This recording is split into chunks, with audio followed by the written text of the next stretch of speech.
Thank you very much for coming through. My name is Godfather Templeman.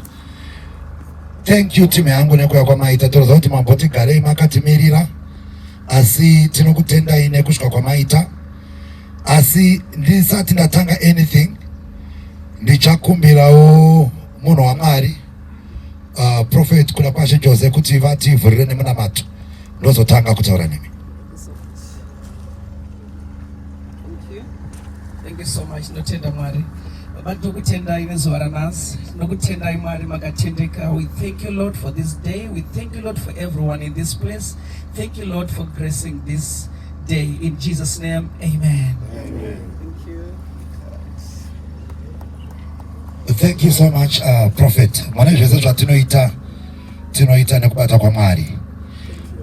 The reason we are here today is for Cup Clash 2025, the provisional Cup Clash yakaitwa mswa 30 August Pasidi Sports Center. I would like to acknowledge our promoter, Chippers Promotions. This is the third edition, the third year, Vachita Cup Clash, and we've seen a very big difference. And chatanyanyo wona pakubata kwa vaita pa 3 years is kuvanema artist pamoyo zvakanyanyisa. No chatinotanga kukutenda kwa Chippers.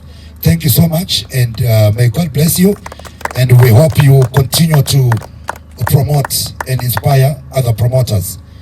Ndinoda ku acknowledge our sponsors edu, Prophet kuna Kwashe Jose, vanova vakatipa 2 mastand. Ndo patiri panapa. Ino hii stand ndio yekutanga, imayacho iri pa next. Dzakabatana. Ndo mastand edu. Zvinhu zvakasa zvaitika kuna gitari edu.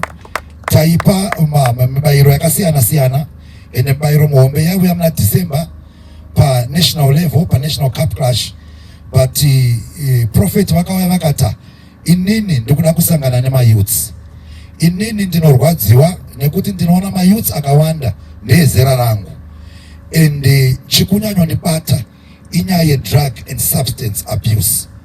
Ndikuda kuuya ndichitaura nema youths kuti vakwanise kuregera kumberi kune chiedza, asi kuti tinzwisisane, regedza ndiuye kuzoshanda namukoma Chippers, toonesana takatarisana nema youths. Saka mbairo yedu ndio iri panapa patakatsika, ende mapepa acho vatoya nawo. Tinoziva kuti social media inoti no zvinoitika mastand vachawana here, but ivo vakati no kuna mukoma Chippers ndikuda kuti tizoita hand over mapepa acho ndinawo. Saka please nokumbira maomberere maoko. I would also want to acknowledge ICSA Academy, one of our sponsors, Boss Gaga, one of our sponsors, Lux Interior, Jet Electric, the Batman, Vanitama soccer jerseys. We would want very much to acknowledge them for being part of movement here. We hope utinengetina avo muna December and the years to come. Thank you so much. Right, ndisingapedze nguva regedza ndingopinda mune zvatakamirira. Right, winner wedu wekutanga, number 1 wedu wekutanga, totanga nema ladies, is you know, hello? Okay. Janzi musati maenda kuva home. Titangire kuvataka acknowledge nema youths. Tozosvika ipo chaipo ainya estendi kasaka ndanonokerwa. Nunoti munhu abate mapepa ake. Right. Chekutanga would want to acknowledge Van Chichi. Van Chichi is an artist akauya ku Cup Clash, aka register, aka participate for about 2 Cup Clash, akava iye champion wemarondera. And after that, Chippers Promotions yakazoti I think Van Chichi ngatishande naye as an MC. She's also a presenter with radio station yeku marondera. Saka toti tinokutenda pa content bye muva mamwe yazo manya content yenyu Van Van Chichi. Right, thank you Van Chichi. We would also want to acknowledge what people's choice. Munhu akanakidza vanhu vakawanda, vanhu vakamufarira, haana kuwina, but his entertainment and command on stage was extraordinary. Ghetto Teacher. The teacher wedu vakauya vakaperforma pa stage and he captivated the masses. Saka tati tivape mafoni edu tinotenda Boss Gaga vatisimbisa nemafoni. Mkoma yethi tokumbira foni ya Ghetto Teacher. Tati Ghetto Teacher pamukuru wa graft paper zvikuitire nyore. Thank you so much. Ndisati nendera mberi awa the plaza. Ethaton Commander tinoshanda tese. Tichirovana tichishanda tese tichienda. Nefatan tinoshanda tiri vatatu. You know, I think for the past 3 months taita ma meeting na Mdara 2 times a week. Tichitry kuona kuti how best can we improve Cup Clash. Saka please feedback yenyu yakanakisa ende tinoida chaizvo. Patinenge takanganisa motitaura patagona motitaurirawo. Right. Now, by every Cup Clash every year, tinozogara pasi se Cheapers Promotions toona kuti besides munhu afarirwa nevanhu watinosarudzawo isusu kuti uyu ndo Cheapers choice yedu kuti uyu akatibatsira chi mangoma ndiani. This year pa Cheapers choice tina Janos extra bed. Mukoma Janos ndikuda kuti musvike ukuno zvaitwa na Mdara ka vangoti Janos mabatiro vakaita ngoma ndiwawo chaiwo. Saka tatiri kunyanoda pauri ndechekuti uwane pekurara pakanaka. Pane bedroom suite yakaita sei yakanaka. Zvanzi paunosvika transport uchataura namukoma Chigradix.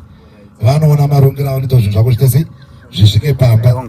Zvikanzi usati warara wotanga wambogocha. Saka vangoti ndikumuperekedza neka 100 kangu kekuti anoita sei anogocha. Saka motora suite mozoona mukoma Chigradix. Right. Thank you so much, King. Right. Toenda pa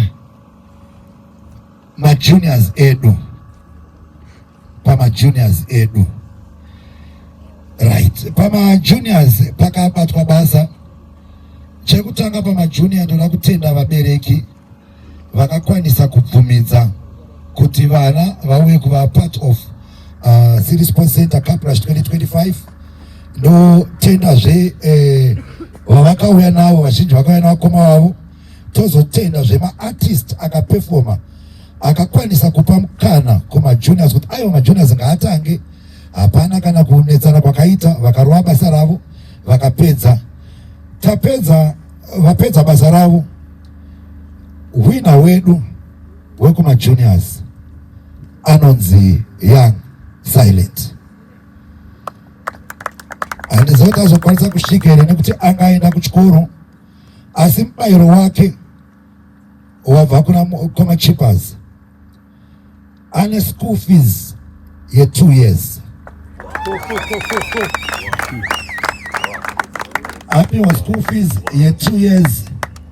Zvikanzi paanenge ari kumba kuti abatsirikane kuva foni yakeyo.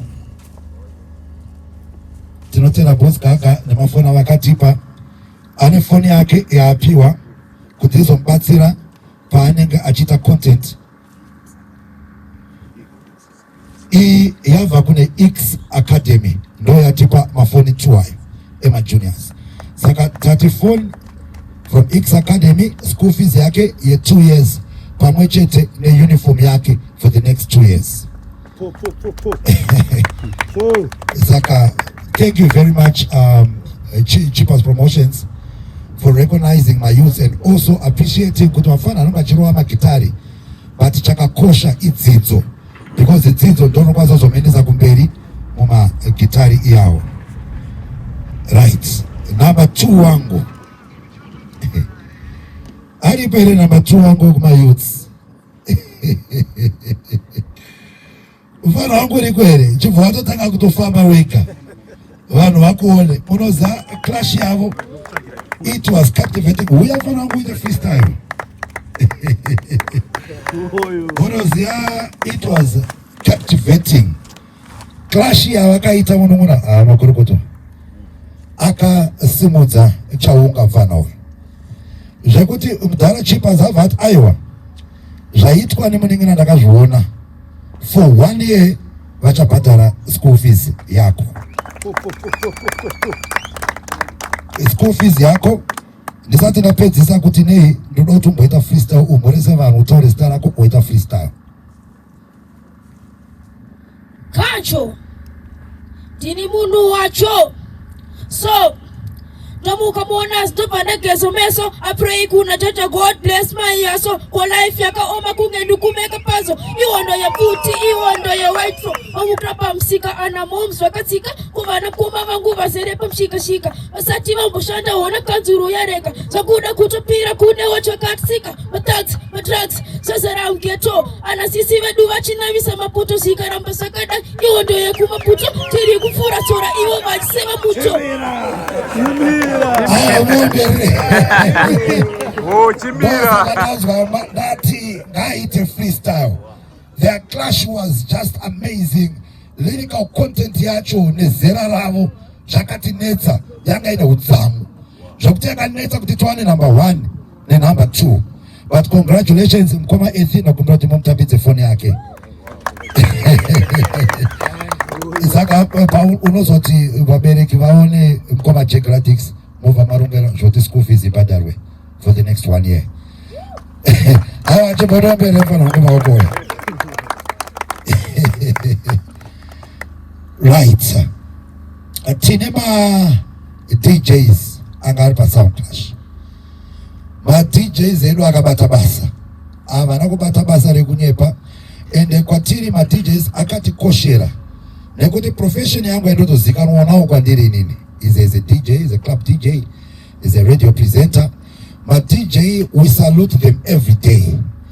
Do vano pusha music yedu, be kuti kuma club, kuma festivals, nepa radio. So we salute them and we say thank you so much for being part of Cup Clash yedu, year 2025. And our winners for this year were the hijackers. Right, mukoma chipa zakati kuti zvite nyore hijackers rekeza ningoita kuti pakuridza tibva takupai macontrollers enyu manyuwani nema headphones kuitira pakuridza zvikuitire nyore. But thank you so much. Ndikatanga iri muchiwina hijackers so far no first time pamwe pese maigomera muchi taita number 2 vaita number 2. So you can imagine kuti they've been part of Cup Clash and for almost every year vaita number 2. And this year, Vatora Mkombe. Thank you so much. Hope to see you in December. Right. Dagwenda je pale bana sie lekana kuti dagwenda. Right. Takwenda kumapena. Nafunga 2 years ago. Ndakafonerwa na Lady D. Vari ku South Africa. Ndakati Godfather. Ndikuda kuya ku Cup Clash. Ndikati away ku City Sports mu register. Zvikanzi ndipo ndiri ku South. Ndikatsaka mutaita sei. Zvikanzi mukabvuma kuti register pa phone. I will make sure I will be there. And vakauya. And we were happy that muna December vakatora Mkombe. Vakaita even national champion yedu muna December. Then this year ndova taisa mtemo wainzi tine top 4 yedu isasapinde kana vawina. But tamuna August tikati isusu vasikana vari kuregister vashoma and we dedicated 2 more weeks akateedzana paradio neku Sports ekuti vasikana vangozoregister chete. Unfortunately or fortunately we only had 14 vasikana vakakwanisa kuregister for this Cup Clash, including vanga vatobeta sei vanga vapinda before maona isusu tichibva tati right tapanzwa pindai mucup clash, be part of it. Vasikana vese, it was opened for everyone. And battle yavo ya August yanga iconic because again vanhu vakasangana mufinals vakambenge vasangana before. Saka chekutanga ndoda kudaidza number 2 wangu. She was amazing. You know, she pulled through. Vakamira zvekuti ndofunga kuwina kunozoita number 1 anowina muma last seconds a clash. Ladies and gentlemen, allow me to introduce lyrically gifted TNG Kamkadzi.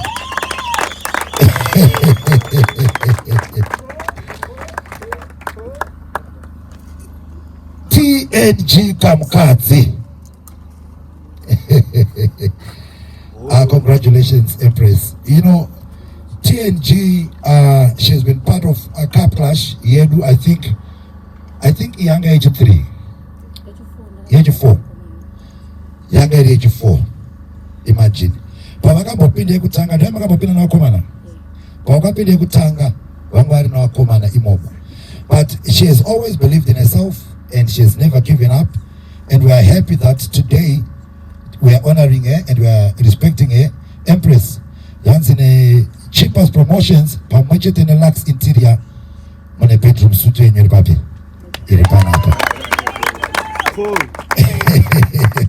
And I think we believe Kuti, you have been an example of never giving up and believing in yourself. Magasurunguka kuti mutipe freestyle or anything chamkani kutipa. Pakawanda ndinodona sendo simuka simbandi naro saka msodze ndichipukuta upenyu rakabara jamu ndinokokota pavanopopota usuwo usazovharike ndichigogodzao pandinogogodzao jaja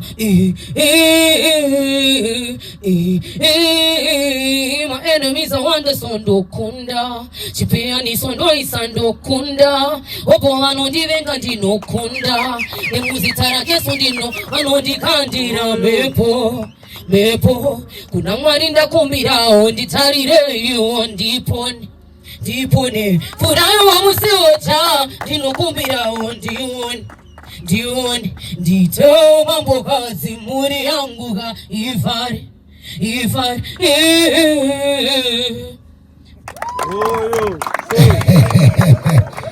Zim Danso is in very safe hands. TNG Kamkadzi ndona kuti muzoonamo koma Jack Radix ndo vachazokubatsirai panyaya yemafambiro ebhedha wenyu. Asi mudhara Chippers pamwechete neJet Electric vabva vati no, pamunenge maakumba musati mazorora zvenyu tinongokupewo 200 yekuti muzongofamba zvakanaka. Thank you so much to Jet Electric. Thank you so much to let the team kagaragara mukubodongorera kuti muri safe tondwari tikushamba uri Vova kumbonoona. Thanks Lux Interior ndo yatitira zvayatita. Thank you so much. Tiri pa maclash akanakidza. Clash yedu yema seniors varume yakanakidza. You know, it was captivating. Waisha kuti chinhu chichaenda nani, because my artist esanga ari pa cup clash mu final, they've been with us I think for the past 3 years as well, and for them to be in the final vese ndofunga pakati team yamwe ngari pa stage makompe anga akaomerwa asi takazongosira kuvanhu. Allow me to congratulate and welcome. We did it. Mad Flames. Wani munhu manyisa rurimi nekutamba nemashoko. Congratulations King. Lofunga takambooneswa mumweya pane patakavafonera 2 weeks before Cup Clash. Tikati ndikuda kuti muye kuzombotandara na Mogo Vibes. Tikati ndio zotandara na Mogo Vibes. Jaji akazongovasanganisa kufinal. Congratulations King. Janzi na Mdara mune bedroom suite yenyera hapa monozorora zvenyu makarelaxa musina pressure. Zvikanzi na Mdara zvakare neJet Electric. Aiwa pamunoenda paipai tine 200 yenyu yekuti munongofamba zvakaita sei zvakanaka. But 200 zvanzi ndenye kunofara zvenyu, asi pakutakura mudziyo munongora mukoma Jack Radix vobvaita maarrangements ekuti mudziyo wenyu. But hapana pamungaine musoro pamanyisa rurimi. Alright, nango ndichi aiwa zveshuwa Mwari muriko mazondigadzirira tafura vengi varipo oyo vamwe vaita ndina chipo but mazondikomborera pasina muripo saka life haisi joku ndakaziya vanondida panga ndiri broku vanhu vane moyo yakaoma seroku vamwe vaisavhura dhopa ndairova noku but Mwari vakazondisa mukati seyoku handiveda ndifire mumatapi bloku vachaita seiko ndapinda New York yochipas ndaona varohwa neshoku.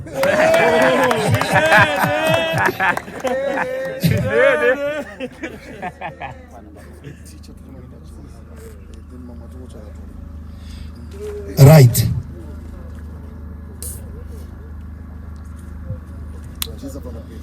Right. Tisati tasvika chaipo ndo patatove tichakumbira kuti Fantani une majezi aunawo. Right, zvanzi naFantani haineni pache zvangu wanataka kuti ndoda kupa ticha vanofana kutora ravo jezi. Saka geto ticha zvanzi mutore chi majezi nava hakuna Batman. Right, rimwe racho wati una kusarudza kuti mukuda kupani chipa mati mimi muda kutsvaga kuti for chippers promotions Fantani achangosarudza munhu wake. Tsvakire musikana wamuda kupa. Right, zvanzi ne freestyle ya TNG kamukadzi. I was touched in a chamber. Ina musikuona kana musodzi chirungo buda.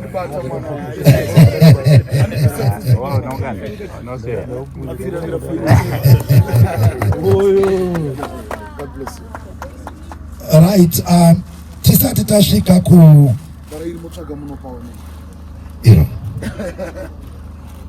arekeza ndizoti ndichitsvaka garai mapa mukuru. Aiwa achikuratidza zviita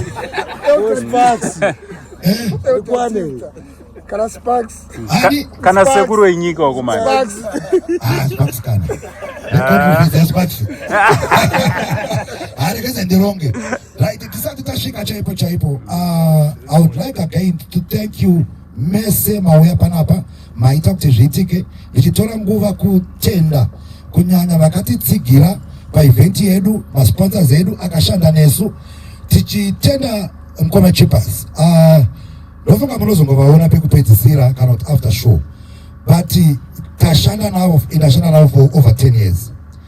Effort yavanoisa muma events ese yakasiyana neeffort yavanoita paCup Clash. Isusu tikashanda navo another event yavanotipa tinoonana kana 2 times before event tichironga, asi kana tichishanda Cup Clash munotoziva kuti 2 times a week mune muchisangana naMudhara. Kusvika musi event, kusvika soon after event, the first thing chavanotaura chekuti Godfather Etherton Fantani kana tichiita Cup Clash ingave Sting ingave whatever we are doing, let's make sure kuti we elevate ma-artist edu to the next level. Vangave vaclasha, vangave vanga vachiperforma, make sure kuti we do that, because initially mashandiro atakaita tiri vatatu pano vangasingazive kushanda kwatakaita tiri vatatu takadaidzwa naMudhara a couple of years ago. Zvanzi handisi kufarira state iripo paZim Danso, but imimi I think muri voices eZim Danso anga aripo for a very long time. Ndiri kuda kuti tironge chinhu ichi chinonzi Cup Clash, ndo marongero nemashandiro atakaita. Saka ndokumbira kuti mungovaomberera maoko neeffort yavanotisira. Thank you very much, Chippers Promotions. Now, before ndaenda ku final award yangu, nambotaura ndichitanga kuti this year was very different. It was amazing. And yangene kupata kwa mari. Tine muno wa mari prophet Kulakwashe Jose. Batakafonerwa kanza vari kuda kuva part of Cup Clash vachirwisana nemadrugs. Takashaya kuti vari kuti chi prophet vari kuda kuita sei, you know, and we are happy kuti team yavo na ivo vakakwanisa kunoona Mukoma Cheapers Promotions vakagara pasi vakaona kuti the most befitting prize and award inokwanisa kuti mayouths edu aone chiedza atarise kuti no. Even when we do what we do, say in the name of entertainment, we also value that, and we also value paunogara pauchange uri, you know, paunozosiya legacy yani yako nemhuri yako ndobva vati inini mari ndakwanisa kuti ndise mari, but ndiri more comfortable nekuti pange paine mastands. And Mukoma Cheapers ndo chinhu chavanga vatone nguva vachidawo kuti I think we should now kukwira kubva pamotikari kuenda pamastands. So we say thank you to Cheapers Promotions, thank you to Prophet Kulakwashe Jose. Ndisati ndapa award yangu yekupedzisira ndichakumbira kuti mungoisawo mashoko mairi matatu Prophet kana makasununguka.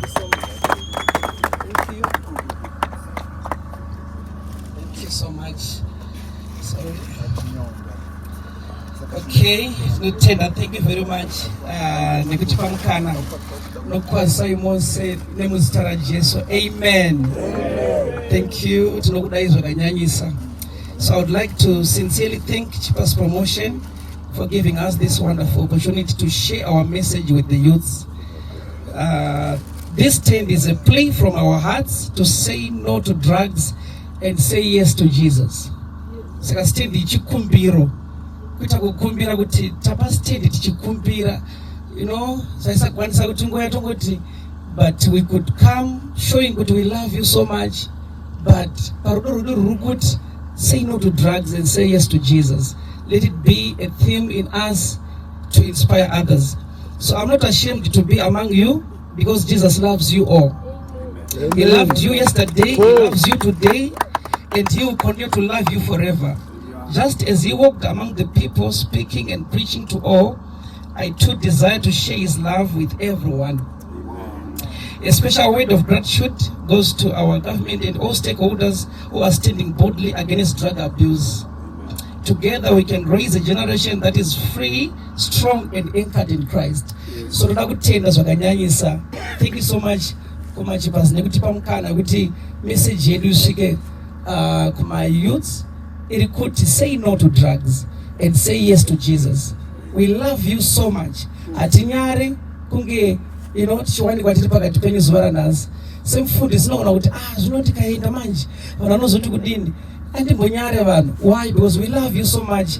Jesu anokudai, Mwari anokudai, and we know kuti Mwari munomuda. So I want to show you that Jesus loves you and we will forever love you so much. Amen. Thank you so much. Thank you. Thank you so much. Godfather. Yemvunzo kaura prophet asati aina. Tsongotora one jet. One jet. Thank you so much.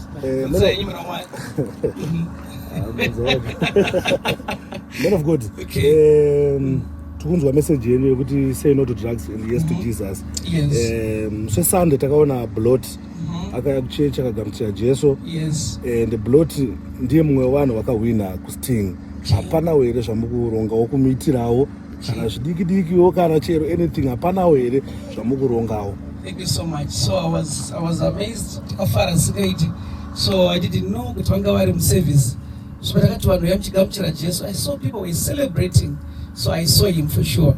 So manager wazoya kuoffice nhasi vakati muna Mwari, we ask please, you know, kana akakwanisa kuenda kurehab, so we've arranged a rehabilitation. Yeah.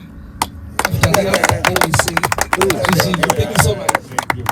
I think that is one of the best gifts one could ever want. Thank you so much, Prophet. And to Grenade Aiwa Wakagona for wakaenda kulogamuchira Jesu. Thank you so much. Nofunga mazongoona jezi rangu nazongonzera na ethi Aiwa, Jay-Z ngarende kuna Elder Tifta. Because ava nonzi Elder Tifta Care. Ndo vatinosenza navo vapekutanga vachita registration. Artist edu nangu akaita 500 ndo vanhu vakabata line apa ese. Nemusi we backstage chichi saka isai muhomwe rinotorwa naRadix. Right. Tichipeta zvedu. Ndodzoka kunyaya yangu. Lady D vafona kubva kuSouth. She came through and she won and vakanzi the national champion. And this year again, vakauya vakaenda mu lyrical battle, one of the best lyrical battle na TNG Kamkadzi, because munhu vakasangana naye mufinal Kamkadzi, she's gifted, you know, ane chipo, and she took it away. Allow me and help me welcome Lady D.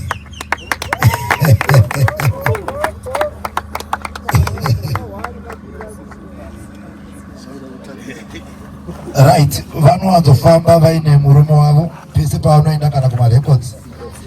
Vanofamba ndiye manager wavo achiva iye ndiye murume wavo. Saka zvanzi naProphet, uya zvenyu panapa, zvanzi naProphet, izvi ndo zvadakuitirai, mugarisane munyasha, mugarisana murudo, komborerwai zvakanyanyisa. Omberewo maoko. Saka, thank you so much and congratulations again. Mucharakidzwa stand yenyu zvanzi ndo iri yechitu yacho. Saka mucharakidzwa inotsata pano. Right, my next winner ane nhoroondo. Akatanga kuuya paCity Sports Center last year but one.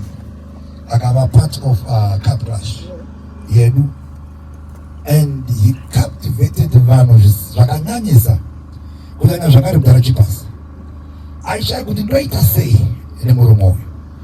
Then last year ndobva taenda kuMasvingo, anogara kuChivu, ndobva taenda kuMasvingo kana tine Cup Clash Masvingo, ndobva afona akati ndaona kuti chiri kumushaka ndogona here kumbouya kupi zotandara nevamwe. I think ndobva auya ndobva anakidza vanhu. Ndakuitomera kukangana but I think akaita number 4 or number 3 but I think achatudza kuMasvingo uku kuCup Clash Masvingo. This year patati tine Cup Clash zvakare ndobva afona akati Godfather haini ndiregererei kana zvichiita ndokuda kuuya futi because kana ndiri kuCup Clash I feel at home, ndinenge ndakarelaxa and ndomukana wekuti kana pakaungana mafans ese Zim Danso vanokwanisa kuona chipo changu because malines angu akaoma. Aiwa hapana chakaita sei chakaipa. Paregistration paakasvika akabvaita viral. I think akabvaita viral pa all social media platforms already. Iye akatoti Godfather nepanabata apa neviral yandaita nangu ndikaita hangu kana number 10 haisi danger, but I believe kuti ndakwanisa kuita music yangu vanhu vachinditeererawo because ndikuona kuti ndiri platforms ese. Allow me to introduce winner wedu, the one and only Mogo Vibes. Oyo, go, go, oyo, ai wow. Zvanzi naMogo inandiona semane ndikusimusanditaki. Mogo Vibes mberi wako kune munhu waMwari. Right.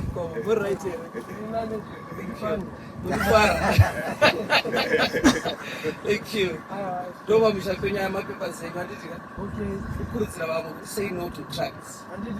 Then to say no to drugs, say yes to Jesus. And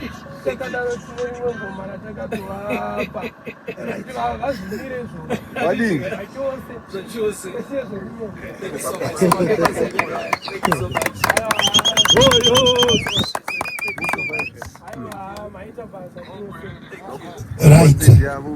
Mogo. Lady team muri matuzere. Lona tinozoza ndipa freestyle one. Kana any song angalo ndipa. Mogo apana vangasvike pano woregedza kungotipo something. Saka tongodipo something chaona kuti Mogo pakati mwoyo wako. Microphone. all right, Maita basa matipa isina shinda nai. Gari kugoera freestyle.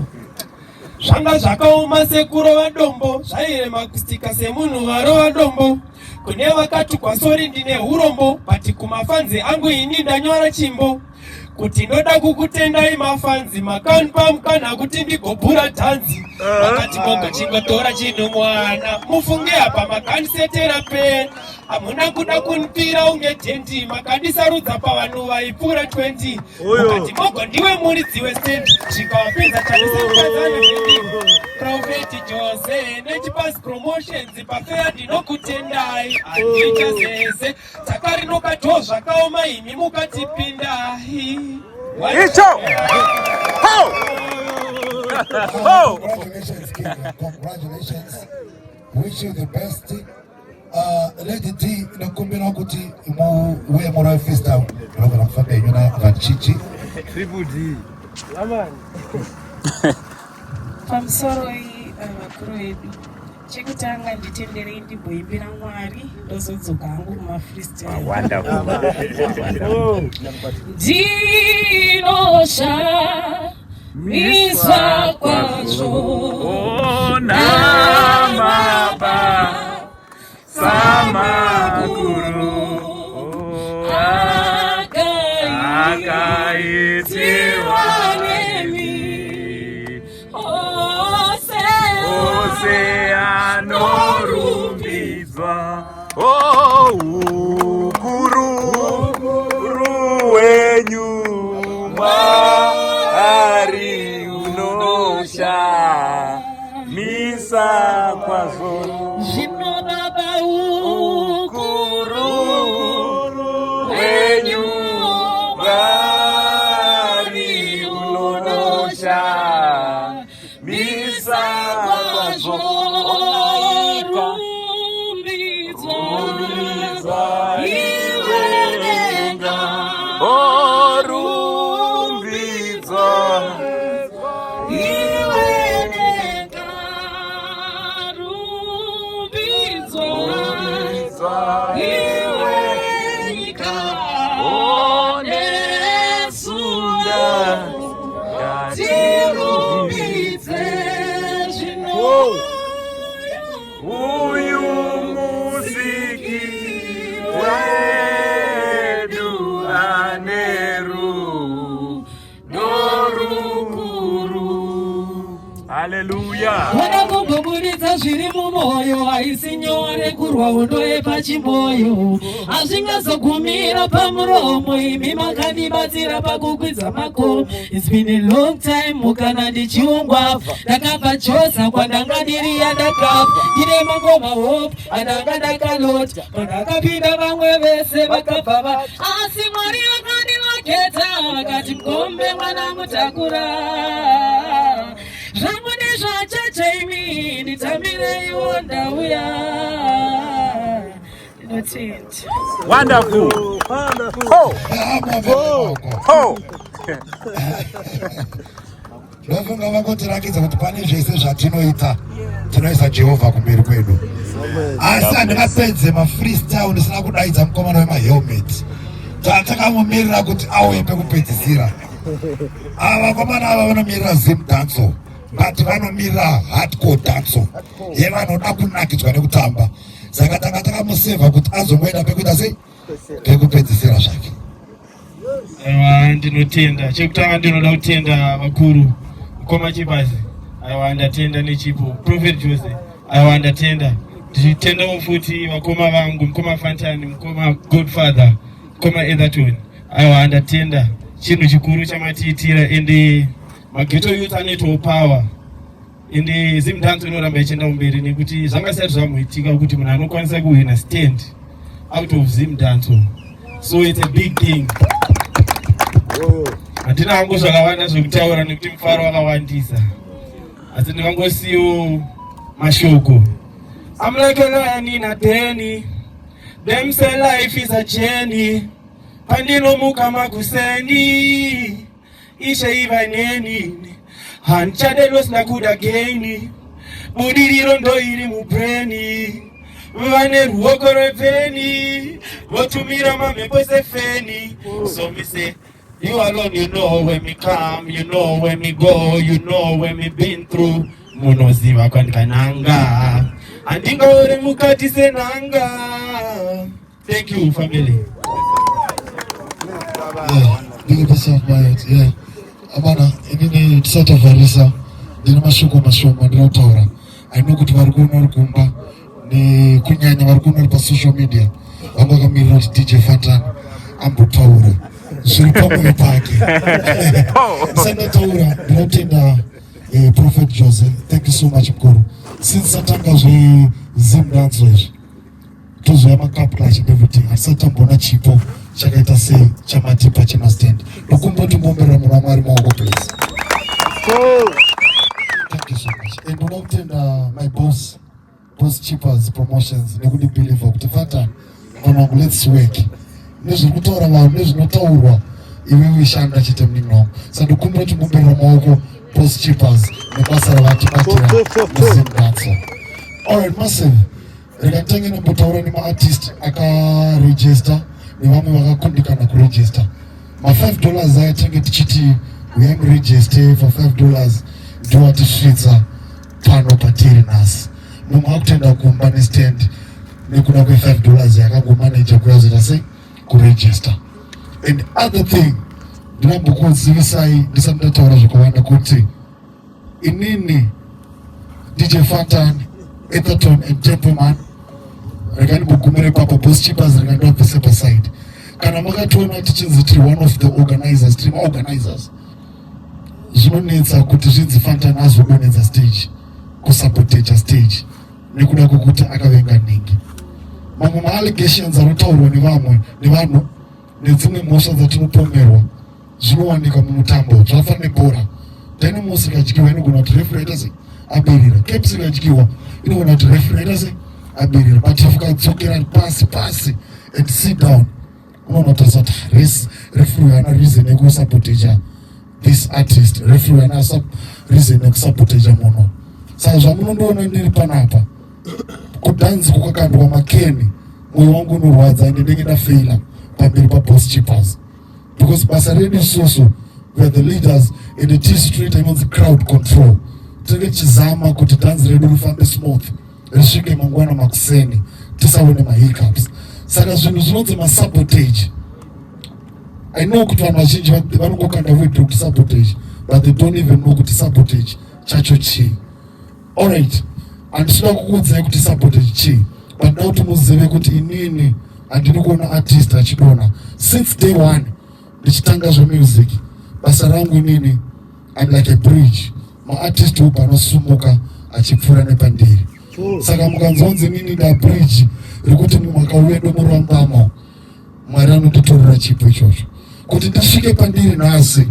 Makomborero anobva kuna Mwari nekuda kwekubatsira kwandinoita vanotambura nemageto youths mamwe anouya kumastudios edu asina mari, asina chanacho, tovasimudzire. Saka muchiona pandiri nhasi, I'm not a musician but ndowanika mukategori yayo yema-musicians. I'm a DJ but Mwari anongondikomborera nebasa rangu randobata. Kune vamwe vanoona vachiti Fantan ari kukanganisa, mondiregererawo. Handingazogona pese, handingazogonera munhu wese, handingazodiwe nemunhu wese. Kana Mwari chaiye kune vamwe vakatomuvenga vakasarudza kuita masatanist. Ko Fantan chii zvake angazodiwa nemunhu wese. So handisada kuramba ndichirebesa kutaura, ndine mashoko akawandisa ende ndinobatikana nezvimwe zvandinoona zvichitaurwa nevamwe vanhu vasingatizive nevasingazive kwatinobva nevasingazive kwatiri kuenda nemisheni yedu yekusumudzira vamwe. Ndokumbira mumwe ndipo maoko zvangu ndichiburuka pastage. Uchiburuka ini pastage mudara. Big Papa. Tisati tavhara, tingavhare, ndisina kudaidza mukoma wangu Chippers Promotions kuti vambotipawo mashoko mairi matatu. Awa, ndinotenda. Kuda kutenda Prophet kuda kwashe Jose nekuuya kuzotikuitawo muchisapota Zim Dance, muchisapota